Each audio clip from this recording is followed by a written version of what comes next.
Olá pessoal, tudo bem? Eu espero que vocês estejam bem, sejam bem-vindos ao canal Hugnóstico. Nós estamos fazendo uma série de estudos sobre aspectos da gnose cristã, tá? Principalmente os aspectos das diferenças entre as escolas gnósticas, tá? Aqueles aspectos cruciais que fazem do gnosticismo algo muito moderno, né? Algo que está presente na nossa realidade, né? Esses dias agora, ali pelo dia 13 de novembro, mais ou menos, houve novamente uma reunião do Congresso americano, tá? Para debater assuntos referentes, né, a, aos WAPs, que agora é chamado de WAPs, não mais de OVNIs, né? E ao que parece ali, naquele debate, né, houve ali várias, inclusive, revelações de que o governo americano estaria trabalhando em um projeto que não é novidade para ninguém, né? Não esqueço o nome do projeto, sei o que, da Imaculada, né? E ali, então, ficou sendo debatido, pessoal, vários aspectos, né? Inclusive engenharia reversa e um monte de situações. Bem, eu acho que não é novidade para as pessoas da existência, tá, diríamos, dos objetos não identificados, ok? No entanto, eu sempre faço ressalva quando se trata desses aspectos, porque pode acontecer desses objetos não identificados serem perfeitamente identificados. O fato de vermos alguma coisa voando no céu nem sempre quer dizer que veio do espaço. Pode ter vindo de qualquer lugar, né? Então a gente deve ter sempre muito cuidado. A outra coisa é a gente evitar aquela falácia que tem, que é: os anjos caídos estão aqui na Terra, então estão com e não sei o quê, aí misturam toda aquela história do Sannyasa, lá do livro de Enoque, bibibi, bobobó, e lá vai a coisa, né? Muito bem. Tudo isso, né, a gente procura contextualizar dentro da visão gnóstica, ok? Então eu peço para você que, se você não é inscrito no canal, se inscreva, tá? Se inscreve logo agora, tá? Toque o sininho aí, vamos lá. Deixe seu like, por favor. Deixa aqui no começo, porque deixar para dar like lá no fim não vai adiantar, né? E deixe seu like, compartilhe o vídeo, divulgue o canal, aí no seu grupo, né, de Zap, dos tiozão lá do Zap, né? E em qualquer rede social divulgue a gente. Compartilhe os vídeos, comente também, tá ok? E se você quiser ser um parceiro financiador, né, um mantenedor, eu gosto de usar essa palavra assim, mantenedor, apoiador, tá? Você pode fazê-lo pelo pix robson.rmt@gmail.com. robson.rmt@gmail.com, tá? E aí você ajuda a gente a montar o nosso estúdio, que a gente está levando muito a sério isso, pessoal, tá? Eu hoje não tenho trabalho, não tenho emprego, então eu não tenho como fazer a manutenção disso, tá? E aí a gente vai diversificar nossas aulas entre aulas no quadro, aulas usando outros métodos, enfim, tá bom? Deixa eu convidar você a isso, tá? Tá legal? Tá legal? Tá legal? Tá legal? Opa, coisa boa, né? Bem, pessoal, então eu quero iniciar dizendo para você o seguinte: os gnósticos, na sua grande maioria, tinham uma visão comum, tá? Uma visão comum. Essa visão comum era que tudo vinha de emanação. E eu já expliquei isso num outro vídeo, em que eu coloquei a situação da seguinte forma. A emanação, né, é como se fosse a parte, uma projeção do outro eu. Né? Seria como o desdobramento de uma mesma pessoa, né? E seria uma espécie, assim, se a gente mal comparar, com aquele fenômeno em que a pessoa está em dois lugares ao mesmo tempo, né?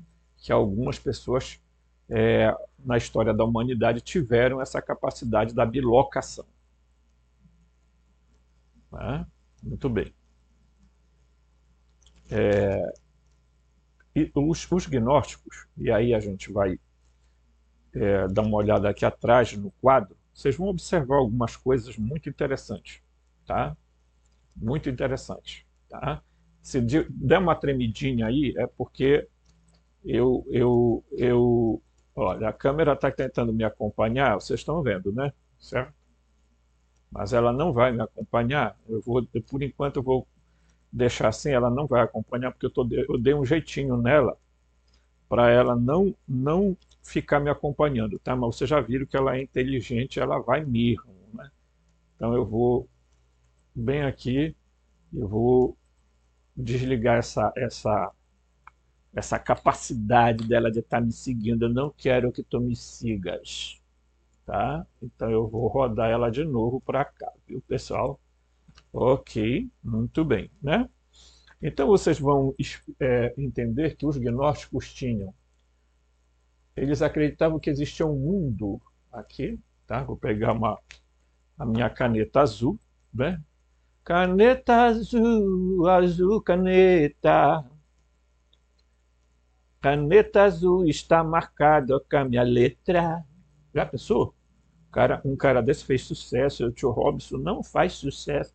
Tio Robson, por que você não faz sucesso com as suas aulas? Porque ninguém gosta de estudar. Brasileiro não gosta de estudar. Tem gente fugindo da escola.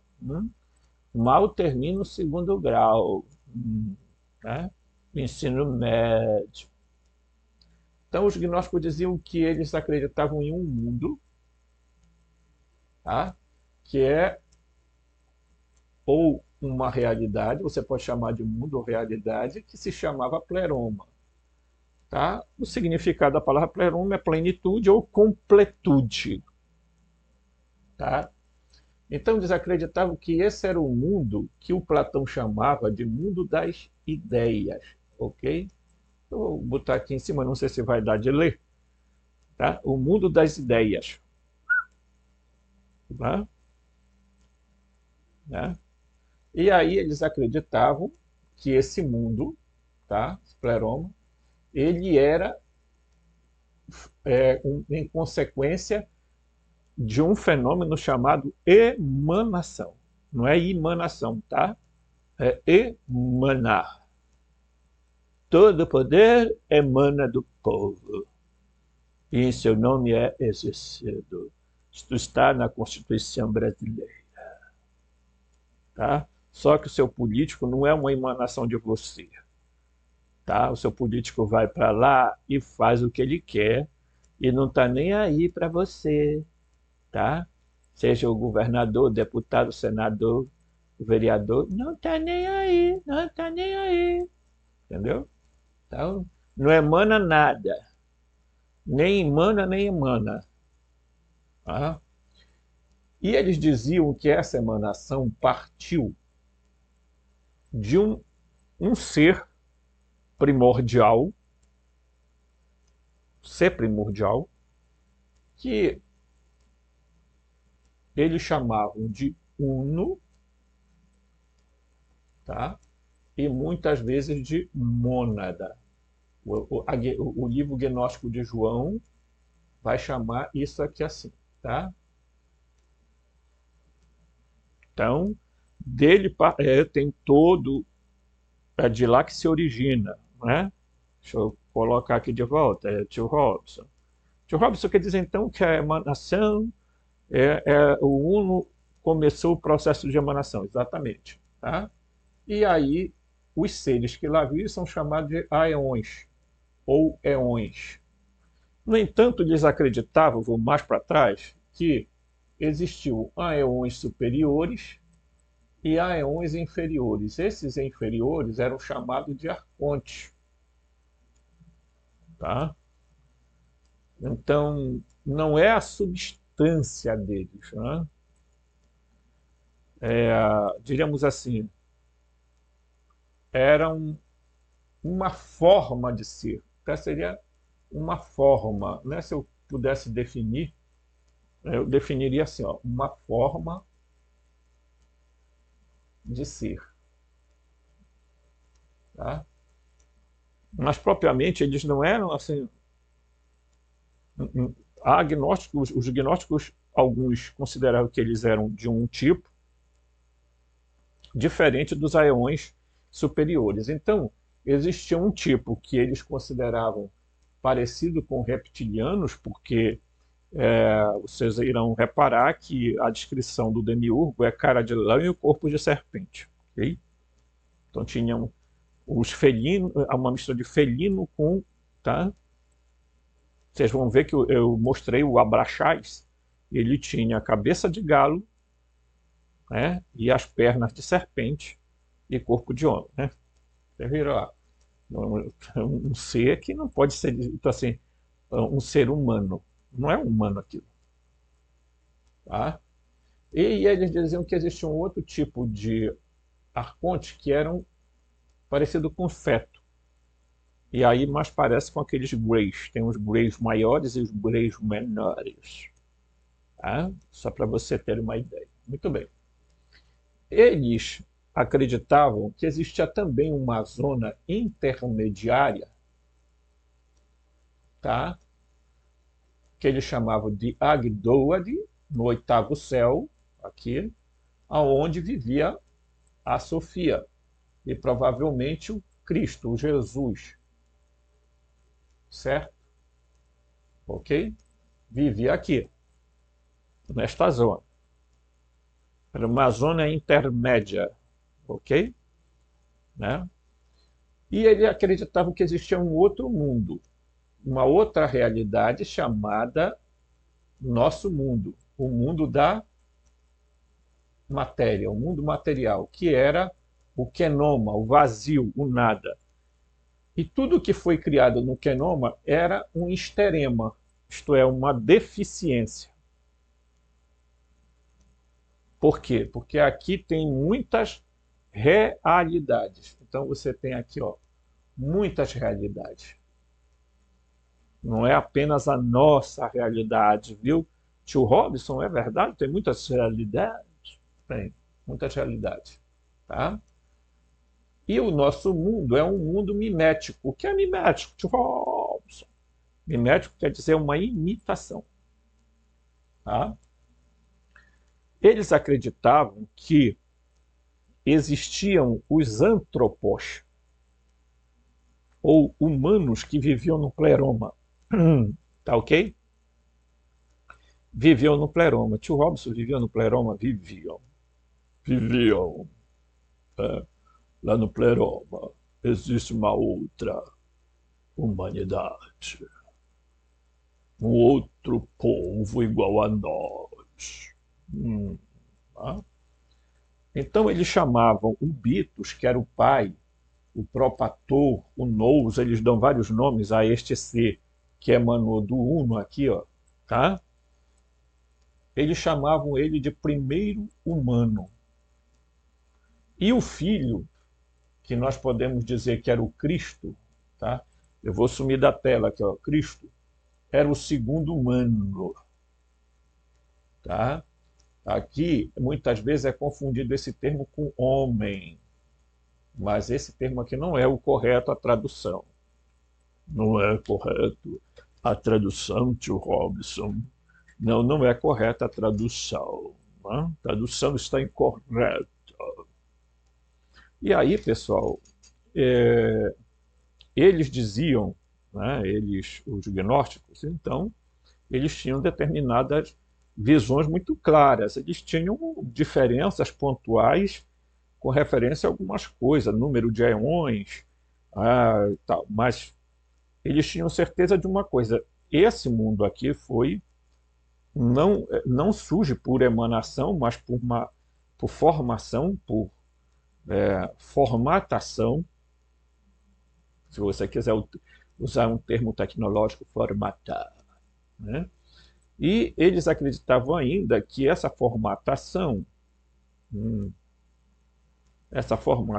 por algum motivo, era errada, porque era uma imitação muito, muito barata do ideal, né? Então, se lá é o mundo das ideias de Platão, aqui embaixo seria o mundo das formas, né? Ok? Então, eles tinham essa amplitude de visões. Então, é evidente que a gente acredita que existam humanos no pleroma. Tá? Existem humanos no pleroma. Como eles são, eu não posso propriamente dizer se eles são iguais a nós. Mas é preciso a gente levar em consideração que a descrição da criação, se é que podemos chamar assim, do humano na Terra, se você olha lá em Gênesis, eles vão usar o termo Tsilem, fazer o homem à nossa imagem e semelhança. Eles usaram um material concreto, porque essa palavra Tsilem é algo concreto. Quer dizer, eles pegaram uma parte deles concreta para formar o homem, o humano. Ok? Certo? Isso, se você olhar lá atrás, né, das ideias, diríamos assim, das tabuletas da Suméria, você verá que de fato,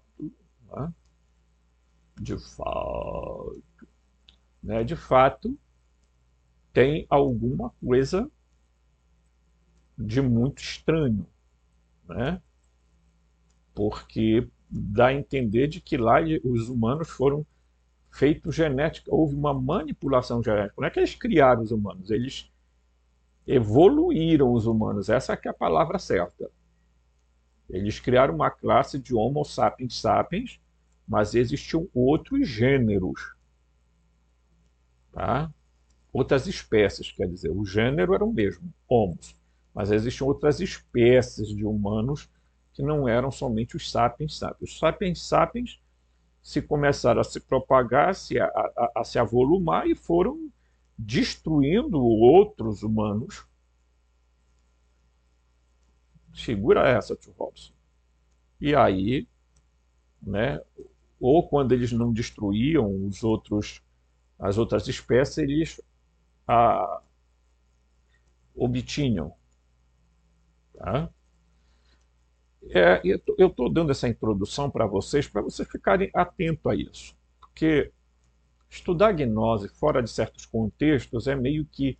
Por isso que as pessoas transformam logo em misticismo, em mística, em espiritualismo, blá, blá, blá, blá, blá. É? Muita coisa. É? Tá bom? Muito bem. Vamos agora dar uma olhada num texto. Eu vou passar aqui a olhar um texto com vocês, que é o seguinte. Tá? Esse texto, tá? Ele diz o seguinte. Tá? Vamos lá. Diga o que diz o texto, tio Robson. Né? O problema do mundo material. Os gnósticos, tá, veem o mundo físico de maneira extremamente negativa. Não é negativo. Essa palavra aqui não é o correto, tá? Eu diria que seria um mundo extremamente realista. Tá? Seria um mundo profundamente realista. Tá? Então eu acredito que as pessoas precisam perceber isso. Né? Há um realismo né, nessa questão dos, dos humanos, correto? E da realidade em que eles vivem. Então, não é uma visão negativa, mas realista, ok? Para eles, o cosmos material era um erro primordial, um reflexo de um ato falho originado em uma falha cósmica. Tá? Houve aqui, portanto, uma falha cósmica. Essa visão está enraizada na ideia de que o mundo foi criado por um ser divino inferior, o demiurgo.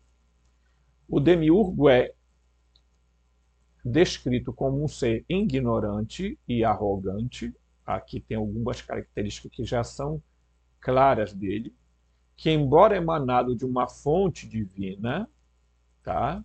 Ele foi emanado de uma fonte divina, que foi a Sofia, tá?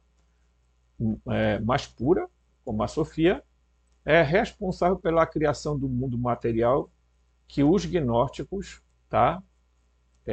Consideram imperfeito e corrompido, tá? Então, o mundo material é imperfeito e corrompido, tá? Muitos outros textos gnósticos, o demiurgo se fez passar por Deus, tá?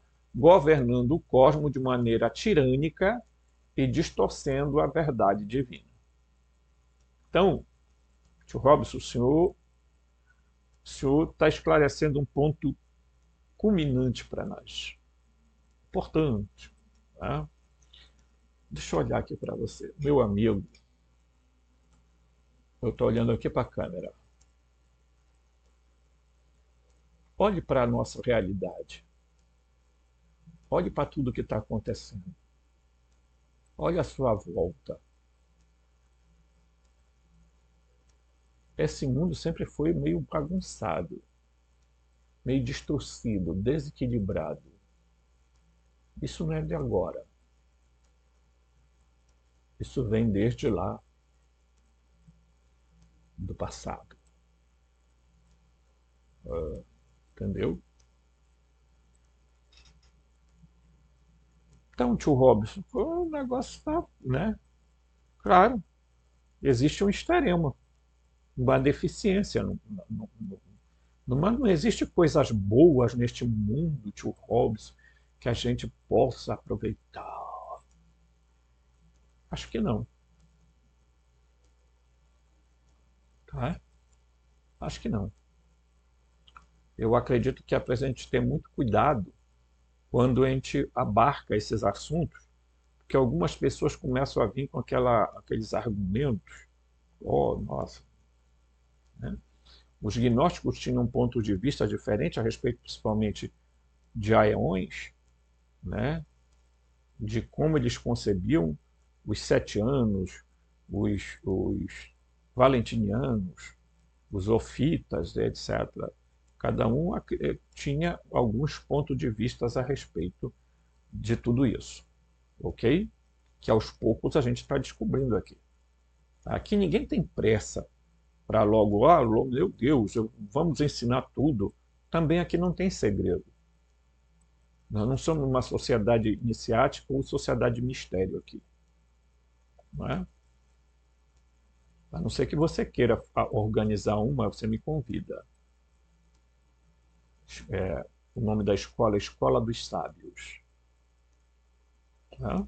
Aí você me convida, tá bom?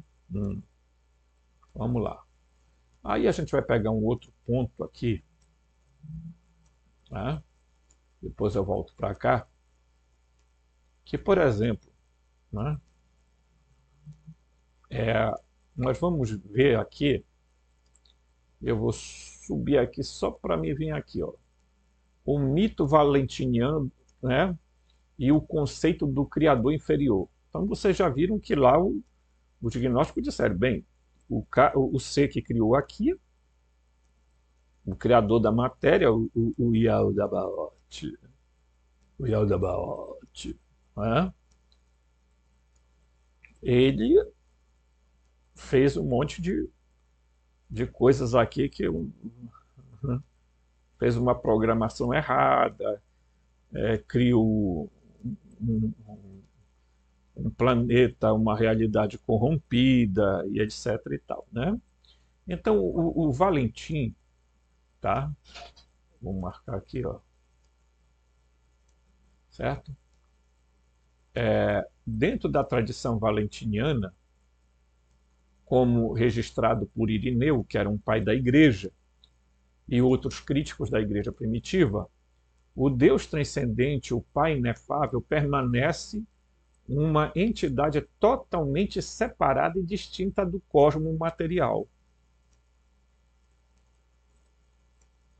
Então, esse uno, essa mônada que aqui está, bem aqui assim, ó, bem aqui, ó, tô tocando a mão aqui, certo?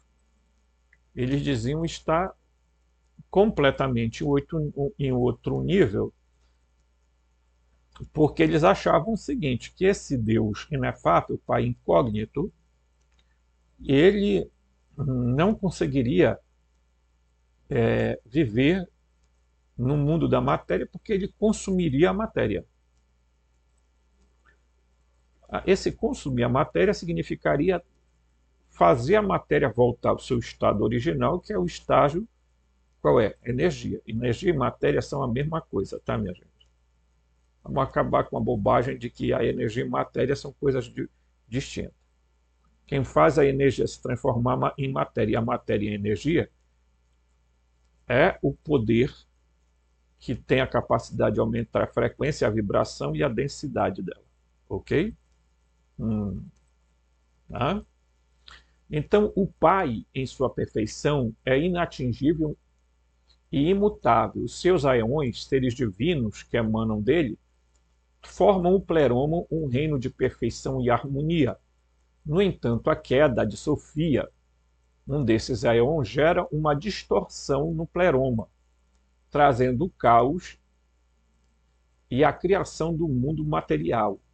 Aqui entra a figura do Criador inferior, e muitas vezes identificado como o demiurgo, uma figura que é retratada como responsável pela criação do cosmo material, mas que é, na visão gnóstica, ignorante da realidade do Pai inefável e da perfeição do pleroma.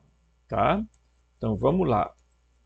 Então, quando você entra, por exemplo, lá numa escola maçônica, você entra na maçonaria, seja lá qual for, o rito, eles vão perguntar para você se você crê em Deus. Se você disser que não crê em Deus, eles não querem você lá. Tá? Mas você precisa acreditar em Deus. Agora, veja, eles falam de um Deus chamado Gadu, o grande arquiteto do universo, o grande geômetra. Aquele G da escola gnóstica, das portas da maçonaria, não tem a ver com gnose, tem a ver com geometria sagrada, com geômetra. Portanto, tem a ver com o demiurgo, gente. O Deus israelita, o Deus dos judeus, o Javé, que é o demiurgo dos gnósticos. Então, portanto, não cria a ilusão de que lá eles adoram um outro Deus. Não, eles adoram o demiurgo do Platão, tá? Que é um ser bonzinho, um ser intermediário, que criou o mundo, essa perfeição maravilhosa, essa coisa bela, né, que está aí, que está um show de bola, né? E eles vão usar, os maçons vão usar os mesmos argumentos de alguns cristãos, de que o mundo está assim não é por culpa de Deus, é culpa dos humanos. Que os humanos é que distorcem a sua liberdade. Por isso, um dos lemas da maçonaria é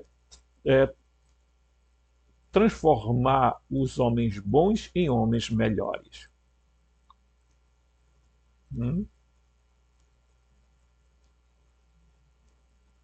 Bons? Quem é bom? Somente Deus é bom. Quem respondeu isso? Jesus. Tio Robson. Tá? Então, essa crença que os gnósticos tinham de que algo aconteceu, né, que corrompeu a humanidade, isso é quase unânime entre eles. O Valentim, ele foi o gnóstico que pegou mais leve com o Demiurgo, dizendo que ele era ignorante, tá? Sim, que ele ignorava a existência de uma outra divindade superior a ele, tá? Oh, tio Robson, não acredito que o Valentim fez isso. Fez. Ah, ele fez. Tá? Então, preste atenção, né? Os outros gnósticos, né, diziam não, esse ser aí ele é perigosíssimo, tá? No mito valentiniano, o Demiurgo não é um ser absolutamente maligno. Veja só, tá vendo? Acabei de falar aqui, ó. Tá?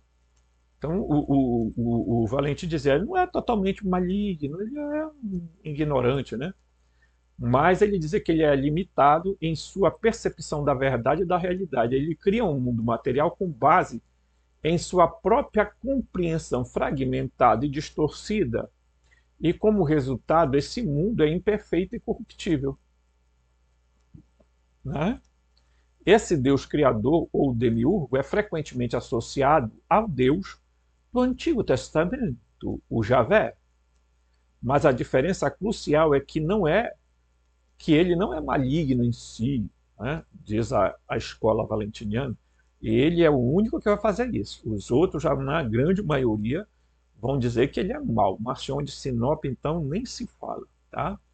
Mas sim ignorante e limitado na compreensão, na comparação com a plenitude divina, com Pleroma, que habita, né, todos os seres que habitam Pleroma.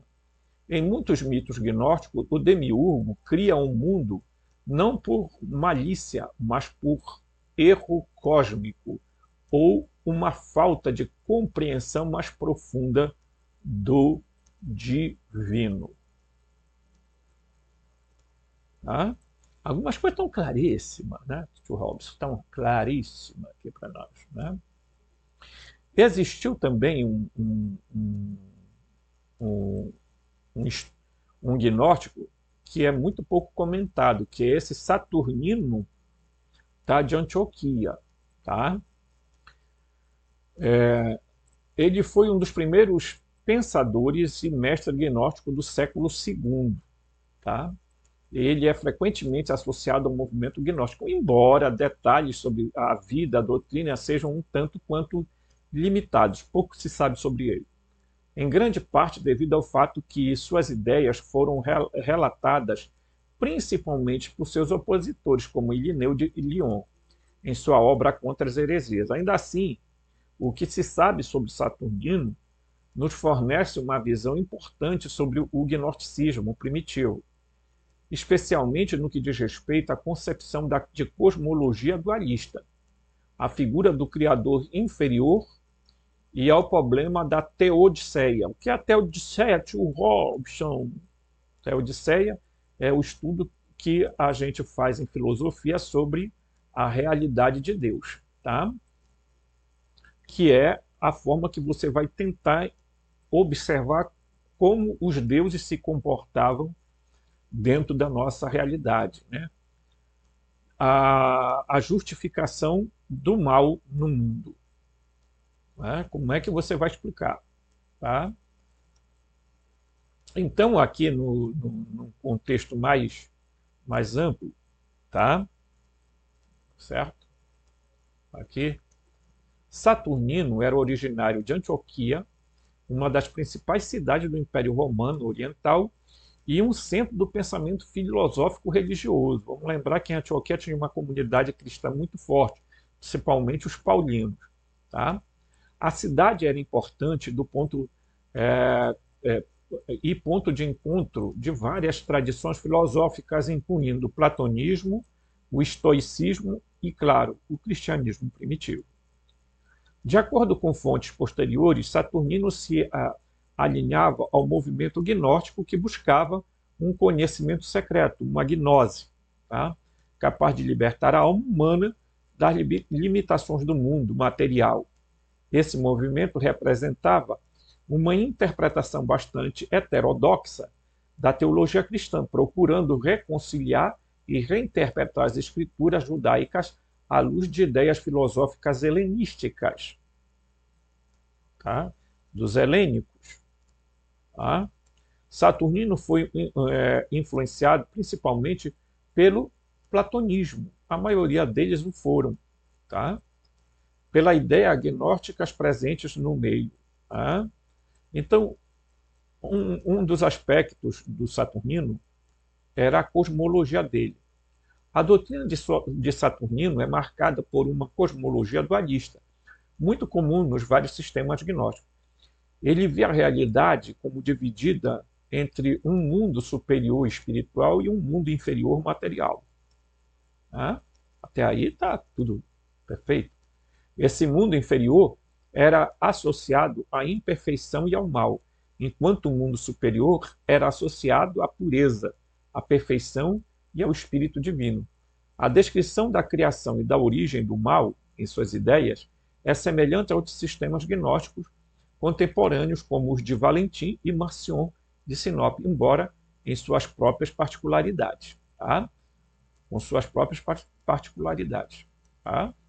Então, ele vai abordar aspectos como, por exemplo, né, o surgimento, né, o Deus Supremo e os eões. Tá?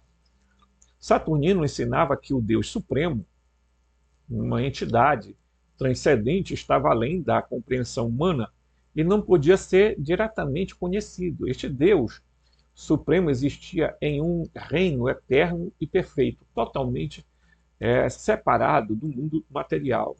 No entanto, né,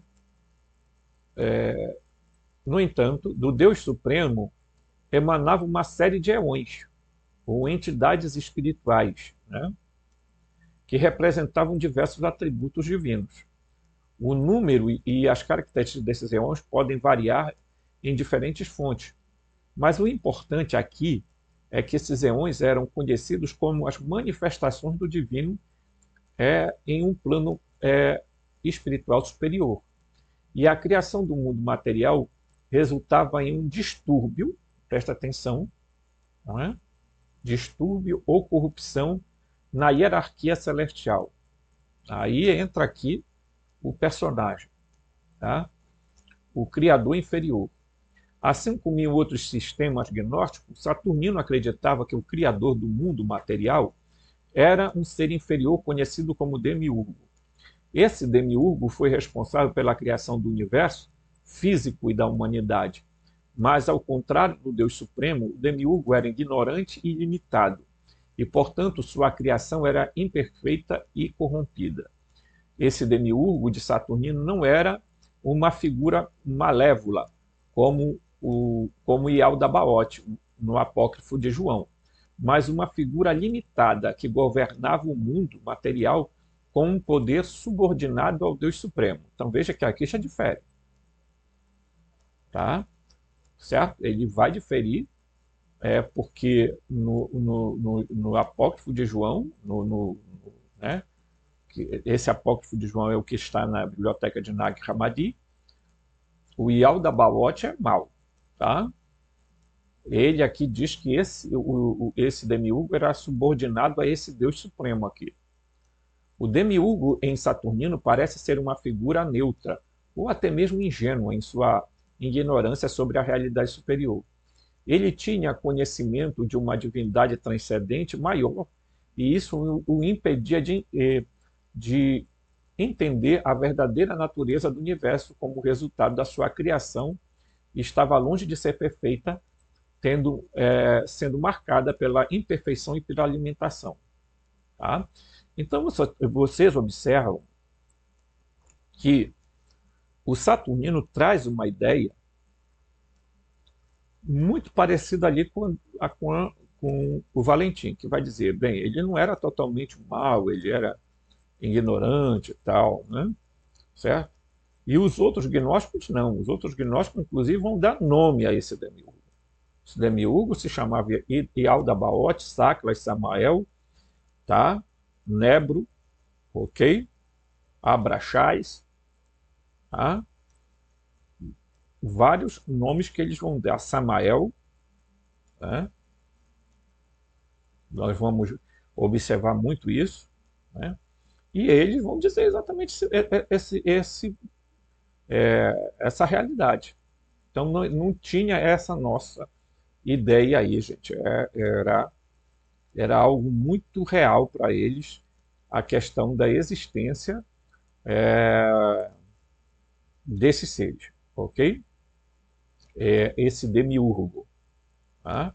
Eles divergiam enquanto se o demiurgo era mau ou se era ignorante e imperfeito. Né? Mas, para mim, né, ele não só é mau, mas ele também é ignorante e imperfeito. Né? Porque se você remontar aos escritos sumério-acadianos, você vai ver que o Enlil, que é o Javé do Antigo Testamento, ele é um provável, ele tem uma animosidade terrível contra os humanos. Tá? Ele que destruiu os humanos com aquela situação do, do dilúvio, né? E mandou chumbo grosso. Tá? Então, a pergunta, muitas vezes, que a gente faz é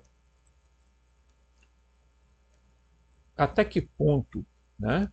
E veja que o Enlil está ligado a Javé e Javé está ligado a Yaldabaoth. Tá?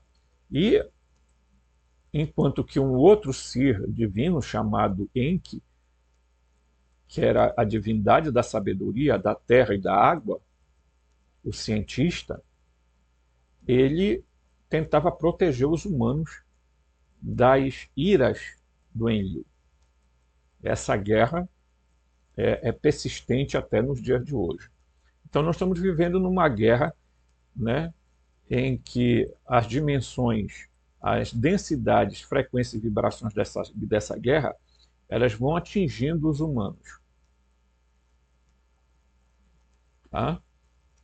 Porque como ele se dá numa esfera que é muito imperceptível para nós do ponto de vista de que a gente não consegue enxergar muito bem como é que isso funciona, mas não quer dizer que não exista.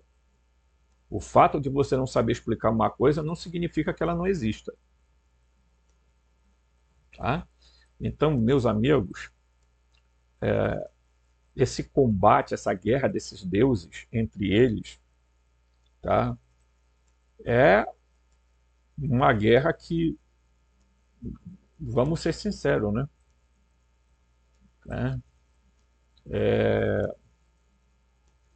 É terrível, porque afeta diretamente a nós humanos. Então, esses seres que criaram os humanos, eles, vamos ser honestos com o mesmo, né?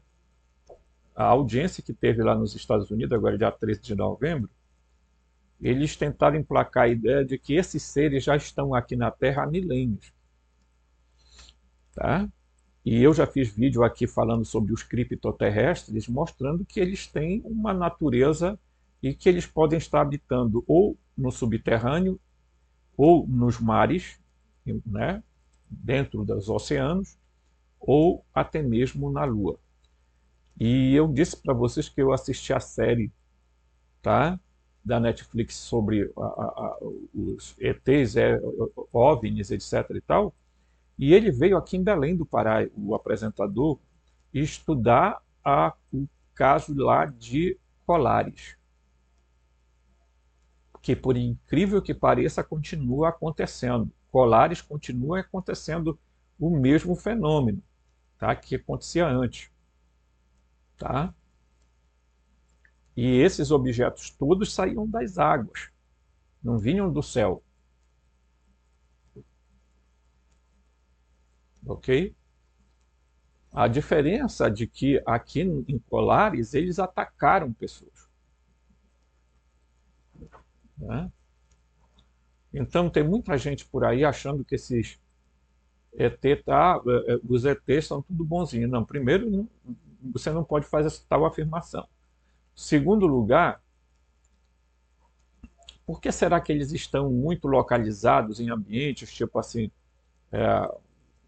bases militares, etc? Porque, gente, por que eles estariam preocupados com a Terra se eles não moram na Terra? É claro que eles estão preocupados com a Terra porque eles habitam aqui junto. Numa Terra, muitos mundos, muitas realidades. Então a gente precisa ter muito cuidado quando a gente analisa isso.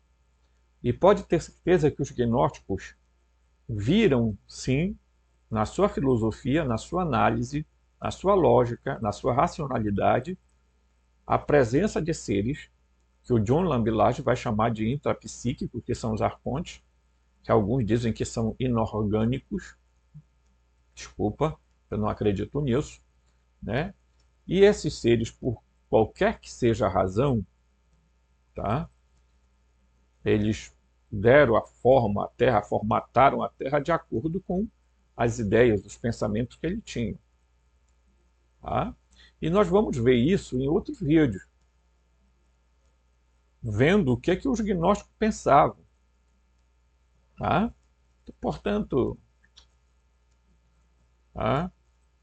Eu vou dando as doses homeopáticas para cada um, e a gente vai junto aprendendo também aqui. Por favor, não se esqueça de dar o like, de se inscrever no canal e, por favor, nos ajude, tá? Contribua com esse canal através da chave Pix que está lá na thumbnail. Forte abraço e até o próximo vídeo.